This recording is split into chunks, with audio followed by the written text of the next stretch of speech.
mukama yeebazibwe nate mwena abaana ba mukama abagoberera omusomo gwaffe guno tukyagenda mu maaso n'ekyokuyigako kyaffe kikwata ku ekitiibwa ekiva mu kweyimirizaawo nga tutegeeza nti bw'osobola okusinkana ebyetaago by'omu bulamu buno waliwo ekitiibwa kye weewangulira abantu ne batandika okukikuwa ate bw'olekera abantu abalala okubeera nga ebasinkana ebyetaago byo ekitiibwa ekyo oba okyeyambuddeko.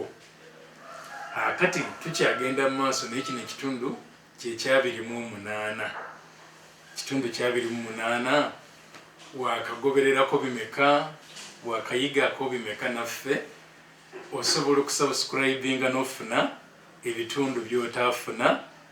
Bw'oba otandikidde ku kino manya eriyo ebitundu ebirala 27 by'otasobola kuyigira awamu naffe naye by'osobola okunona bw'oba osubscribinze n'obisangayo ku mukutu n'obifuna.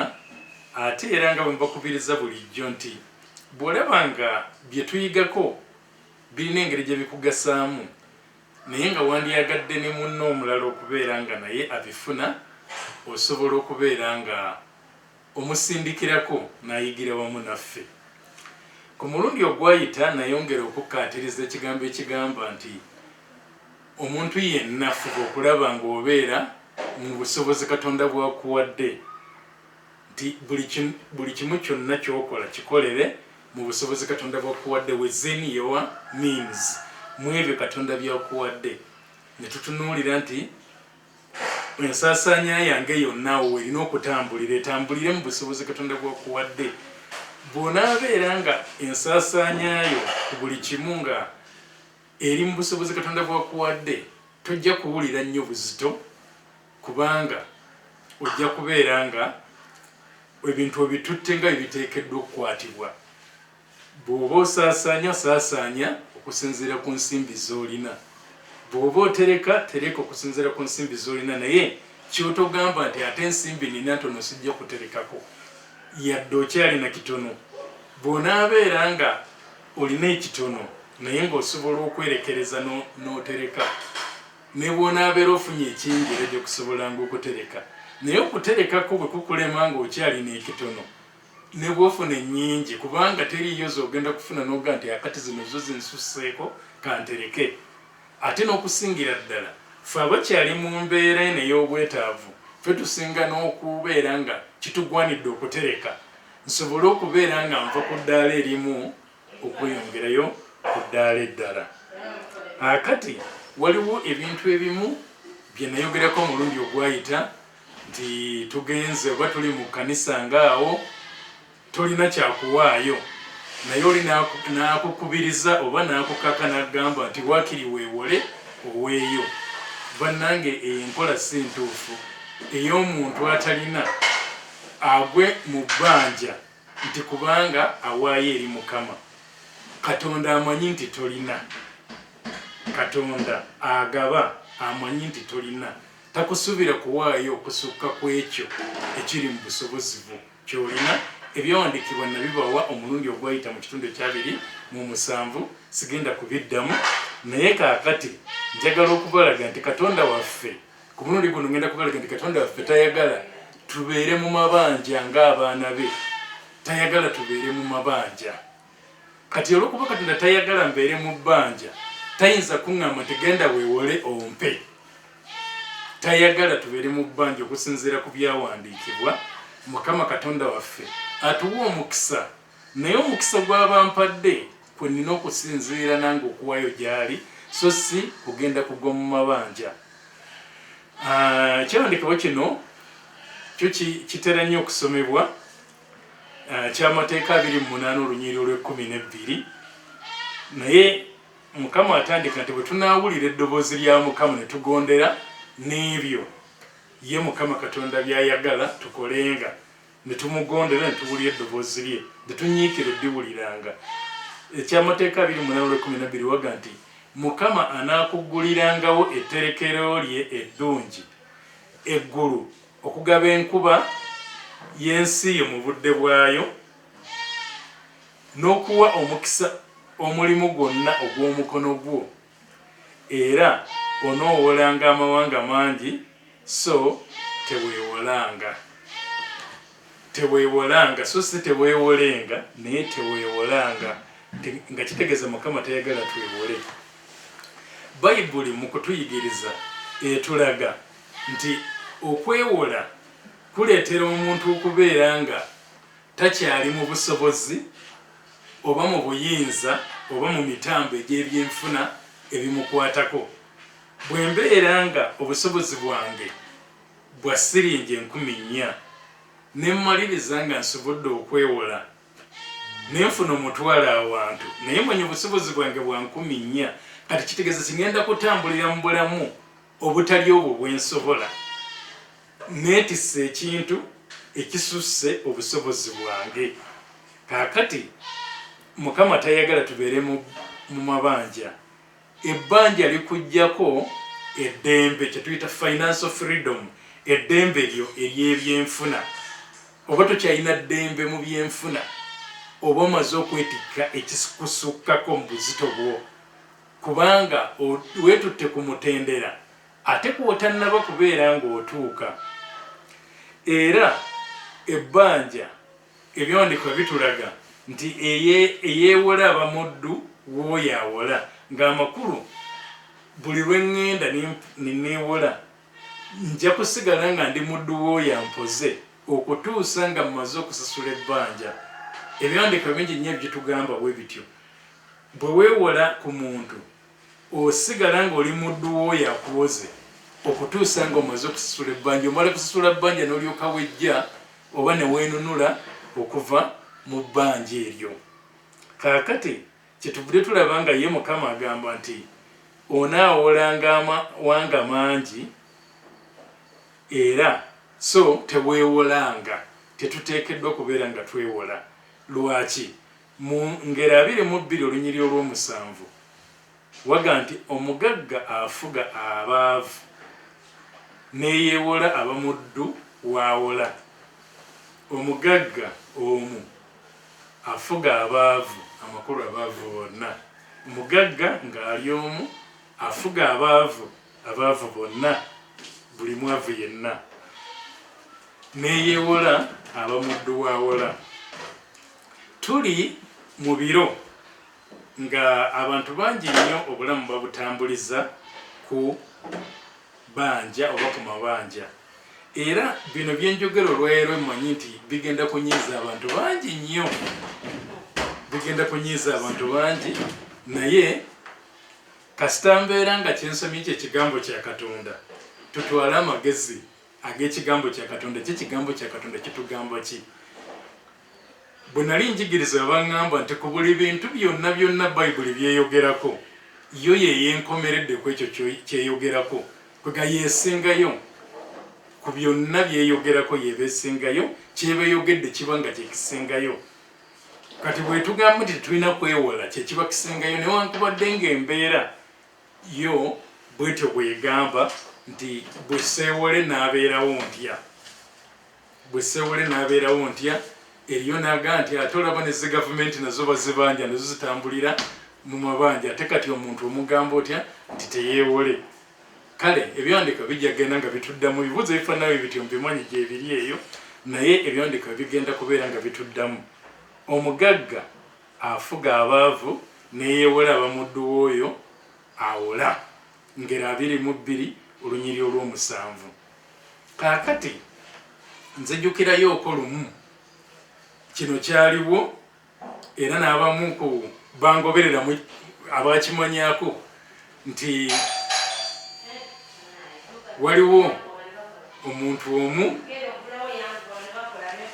nga mulokole, naye omuntu oyo n'awulira ng'ateekeddwa okwewola ate ng'eyali yeewola, yalinga awola, omuntu eyalinga awola ensimbi yali musamize ng'alina amasabo ku kitundu okwo. Kaakati omusamize bwe yabanja ssente azibanja nno omulokole n'azimubanja ng'alaba tazimuwa, kye yakola yakwata amafumu ge n'agenda nago ku kkanisa ku lunaku olw'Essande n'agasimba mu mulyango gw'ekkanisa n'agamba siva wano okutuusa nga gundi amaze okunsasula sente zange, sigenda kuvaawo okutuusa nga sente zange zimaze okubeera nga zinsasulwa. Era ekyakolebwa kyali nti mu mbeera yakalubiriza abaali bazze okusaba, yabakalubiriza embeera, era mu kubakalubiriza embeera ne babeerako eyali abavunaanyizibwako gwe baakubira. Oli n'ayogera n'omusamize n'amugamba obanja sente mmeka nti bweziti ne bweziti. Yamala kugonjoola ekyo eby'ennaku zino nga bwe biri nti tuba ne sente ku masimu, omusamize n'afuna sente ze n'alyoka avaawo nga saaviisi tegenze mu maaso. Naye nga muyinza okugamba nti omusamize yajja lwakubeera nga yali tayagala kigenda mu maaso, nti yali tayagala bantu basabe. Nedda, ye yajja kubanja sente ze. Ng'omulokole yamwewalako n'atamusasula, kati n'agamba ajja kumukwasiza ku Sande nga bonna bakuŋŋaanye asobole okumpa sente. Bino gyebiri ku kiseera kino ekyokwewala. Tulinayo abalenzi baffe nga babiri mu kkanisa, naye nga baali bakola mu kitongole nga kiwola ensimbi. Ekiseera ne kituuka ng'omulenzi zikyamulaba gwagenda kukola, ne kimpaliriza okumubuuzaako nti owange nga tokyagenda kukola. Naŋŋamba nkubuulire nti ye navaayo ku mulimu, konza ate lwaki wavaayo? Naŋŋamba nti ekitongole kyaffe kiwola ensimbi, naye kyo enkola yaakyo tekyetaaga na musingo. Omuntu eyeewola tebamuggyako musingo. Ti ate mukola mutya okugyayo sente zammwe nga temubasabye musingo? Naŋŋamba nti bwe babeera batutendeka okubanja, batutendeka mu mbeera nti okaluubiriza eyeewola n'omukaluubiriza, waakiri abantu abamuvunaanyizibwako baba bamumanyi ne bakusasula. Naye naŋŋamba nti buli lwe twagendanga okubanja mu mbeera bwetyo nga nange kennyini muli mu mutima mpulira nga kyenkola nange babeera bakinkoze kyandibadde kinkola bubi, kyenava mmaliriza nga ebyokukola mbivuddeko omulimu bwe gutyo.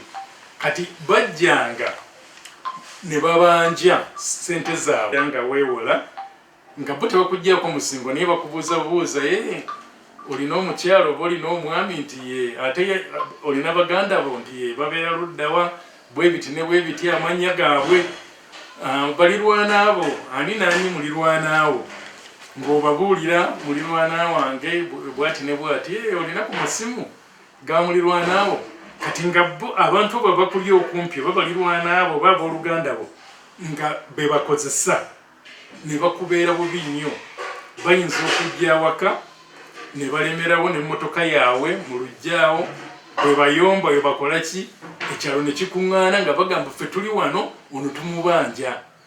Naye nga bo bakozesa enkola eyo nti bakuteeka mu mbeera ereetera abantu abakulaba ne bakwatirwa ekisa, waakiri ne bakusasulira ebbanja eryo.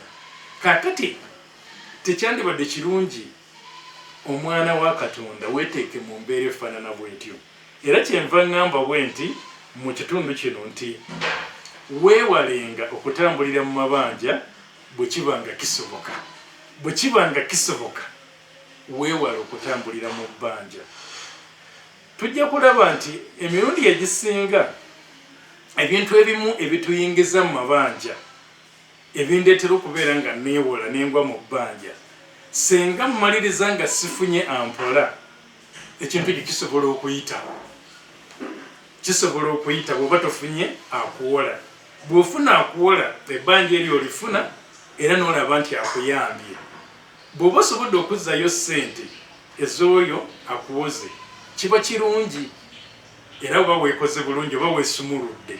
Naye ebbanga lyonna ly'omala nga tonnamusasula, olekerawo n'okuwulira nti yakuyamba, n'otandika kati okumulaba ng'omubi.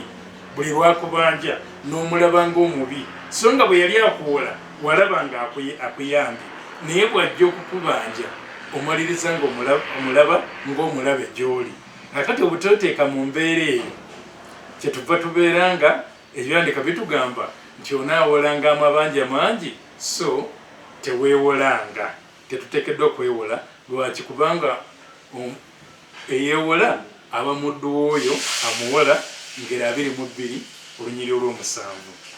Mu ndagaano enkadde tulina ebyokulabirako bingi ebikakasa ekyo nti bwe weewola oba muddu wa kuwola. Era mu ndagaano enkadde empisa ey'endagaano enkadde bw'oba ng'osomye ebikwatagana ne enkola n'empisa n'obulombolombo bwa Isirayiri ti omuntu bwe yabanga yeewoza ebbanja ne limulema okusasula olw'okubanga yabanga afuuse muddu ew'oyo eyamuwola. Omuntu eyo yamuwola yabanga nawaddembe okumutwala ng'omuddu awaka ewuwe oba okumutunda n'akutunda ye n'afunamu sente ze n'agamba nkuguzizza gundi ampeemu sente zange genda obeere muddu wa gundi bw'abanga ye takututte okubeera omuddu we. Mu kitabo kya Bassekabaka ekyokubiri essuula 4 tujja kusoma olunyiri olusooka lwokka tulaba omukyalo ono Namwandu waga nti awo omukazi omu ow'oku bakazi b'abaana b'abannabbi n'ayogerera waggulu eri Erisa n'ayogera nti omuddu wo baze yafa era omanyi ng'omuddu wo yatyanga Mukama era ow'ebbanja azze okwetwalira abaana bange bombi okuba abaddu. Nga eyali ebbanja yali taata n'amaliriza ng'afudde naye nga ebbanja talisasudde kaakati nga oli azze atwale abaana 2 bokka bwe bati Namwandu be yali asigazza naye abatwale babeere abaddu. Lwaki? Olw'ebbanja kitaabwe lye yalya. Ngezako okubalaga obuzibu obukwatagana ne okwewola n'ebbanja ng'ate ebyawandiikibwa bituwa amagezi ku kyo nti bwe kiba nga kisoboka weewale okuyingira mu bbanja. Nga abaana 2 bweganga ebbanja teritwalako omu nga litwala bombi batundibwe oli ye yeefuniremu sente ze omuzadde ze yaleka alidde nga akyali mulamu. Ate bino nga bwe byali mu ndagaano enkadde ne mu mpya era nabyo tujja biraba naye ne mu bulamu bwaffe obwa bulijjo bwe bityo bibiri waliwo abantu abafudde nga balina amabanja ne gamaliriza nga gatutte oba oliawo n'ebyo bye yali alina nga gabitutte ate eriyo abamu nga bo tebafudde nga bakyali balamu nga wayingira mu bbanja n'olirya olw'ekyo kiwali olowooza nti nno ogenda kubeera ng'okola sente zo n'ozaagala ne zikuweebwa ne zimaliriza nga zikulemye okusasula. Bwe weewola n'osobola okuzzaayo ebbanja kiba kirungi naye be tulabyeko abasinga bambi balemererwa okuzzaayo amabanja ago ne kimaliriza nga ebintu byo bigenze.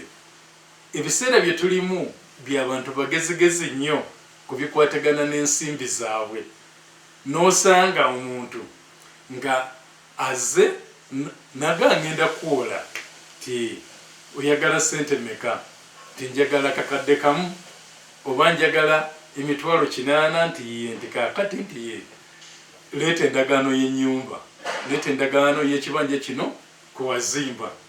Ate abamu bamanyi n'obakozesa endagaano nga bw'obeera nga mukola endagaano ey'okuwola olw'okuba akusabye endagaano ey'ekibanja wazimba ennyumba yo olina kuwandiika nti nguzizza gundi ekibanja kyange nguzizza gundi ennyumba yange muguzizza poloti yange sente bwe ziti nga ne sente bw'abeera nga akuwoze tugeze $2 million yagamba teekawo 2 nti nkuwoza 2 gwe bw'onaaleeta 2 zenkuwoze nja kuddiza endagaano yo naye tuwandiika 2 kikukubirize okubeera ng'onanziriza sente zange naye mu bwetaavu bw'oba olina naawe ng'olaba bwogga nti sente nzeetaaga kubanga obwetaavu buba buliwo bukulaga nti tolinayo kikutaasa kirala.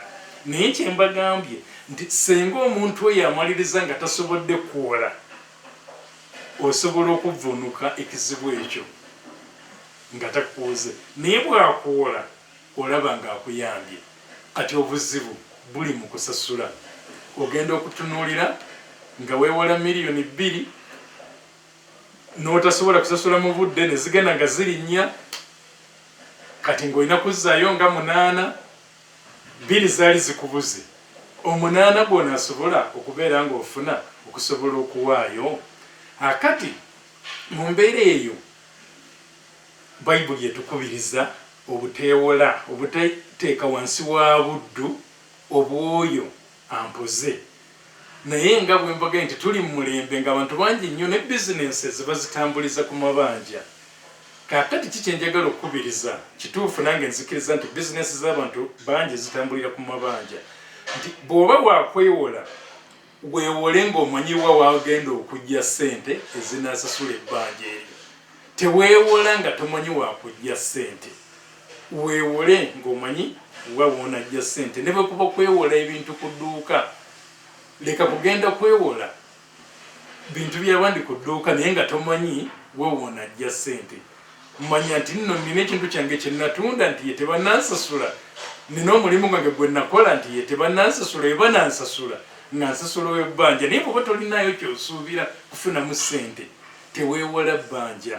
Ate tubeere bagezi abaana ba Mukama, tuleme kuyingira mu ndagaano ezo ezigamba nti muno muguzize ennyumba yange, muguzize ekintu kyange gundi, kubanga akuwoze miliyoni 2 ne bwe ziba 5 ne bwe ziba 10 n'owaayo ekintu kya bukadde 8 n'okisayingira n'endagaano nti nkimuguzizza.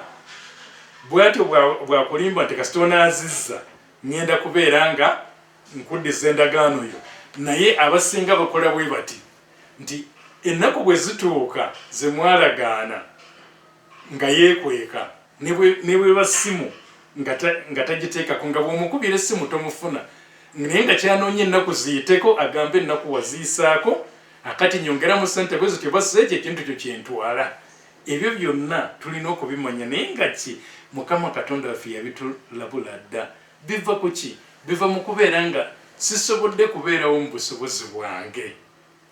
Beerawo mu busobozi Katonda bw'akuwadde. Leka kusukka ku busobozi bwo. Buli lw'osukka mu busobozi bwo ogenda kubeera nga oyingira mu mabanja, ate buli lw'oyingira mu mabanja oba oyingidde mu buddu obw'omuntu oyo gwe weewozeeko, mpozi okutuusa nga omusasudde n'olyoka wesumulula okuva mu buddu.